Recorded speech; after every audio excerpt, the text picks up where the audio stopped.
This training will talk about the Paycor time entry system that we use for our time cards, payroll, and a couple of other human resources functions. So the first step, of course, is to go to paycor.com up here in the URL.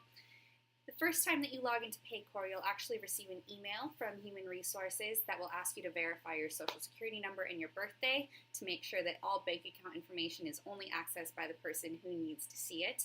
But after that, you'll just use a username and password like you would for any other website. So I'll enter in my credentials here, and then we'll look at the home page.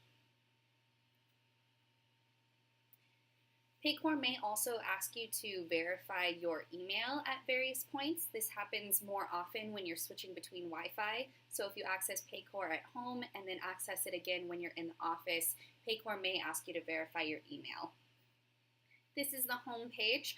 We don't do very much on here because we don't utilize the punch clock feature, but this is where Paycor will take you when you first log in. These tasks here might show an employee evaluation or another thing that you have to complete on the human resources side, as well as the notifications if you have anything to do there. The documents feature, we now utilize Power DMS for that, so we don't tend to do very much with the Paycor other than the time card functions. In order to reach your time card, you'll hover over this button that says Me, and then click Time Card. When it first loads, Paycor will automatically show the current pay period. We have bi-weekly pay periods, so that's about 2 per month. You can use these orange arrows up here in the right-hand corner if you'd like to see a previous pay period, or skip ahead to a future pay period in case you need to check on holidays or PTO or anything like that. In the current pay period, there are 2 ways to enter your hours. You can utilize the daily details section, which you can tell here in the left corner which way you are, and this lets you enter hours for 1 day. Bulk entry, the other choice, allows you to enter hours for multiple days at once.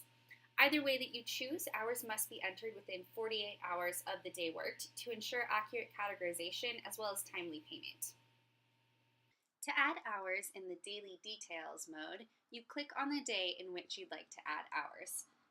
Remember, billable time must be entered rounded to the nearest decimal point. You can use your billing resource guide to convert the time from minutes and hours to decimal points. When you enter time, it's categorized by the program and by whether that time was billable or non-billable. Remember, time is billable if you wrote a Medi-Cal note for it. It's not billable if you did not write a Medi-Cal note. For billable time, think about the program that the client is in. That's the program to categorize the time in Paycor. So let's say on Monday you saw 2 SATS clients and provided 3 services to a CIS client. From the billing resource guide, you would enter the exact amount of time billed to each program. Again, on the daily details page, you'll hover over Add and click Hours.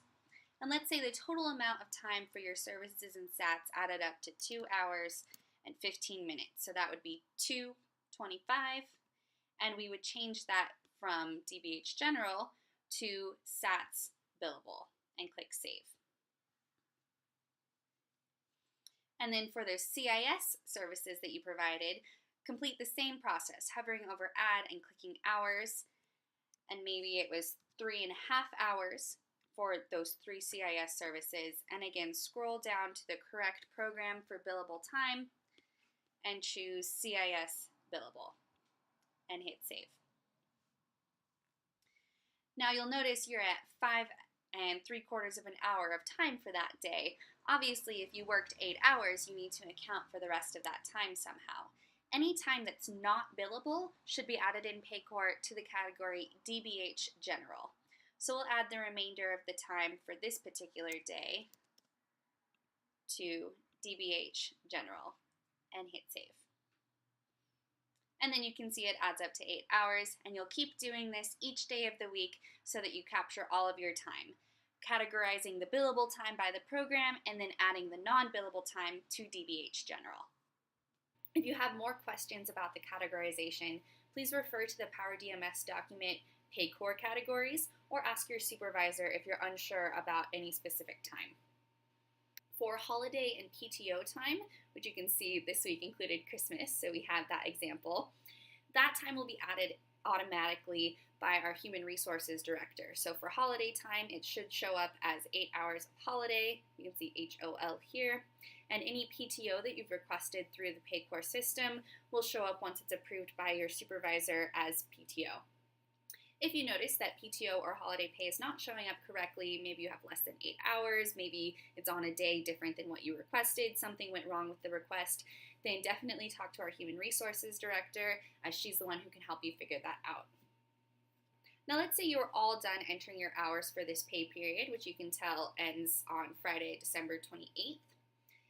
Once you'd entered all of your time and it showed up here in the pay period summary, all of your time was accounted for, everything looked good, you would click this blue button in the top right corner that says Approve Time. It will ask you to certify that the time card is correct. You click that and then click Submit. Once you've approved your time, you can see in this previous pay period it says 2 approvals up here in the corner. That means that I've approved it as well as my supervisor. So double check once you've hit Approve that it says 1 approval with a check mark here. And then after your supervisor has a chance to review and it says 2 approvals, then that payroll is submitted for payment and you should receive a check by direct deposit or in paper, whichever you have decided. If you have any questions about entering time in Paycor, you can direct your questions to your supervisor.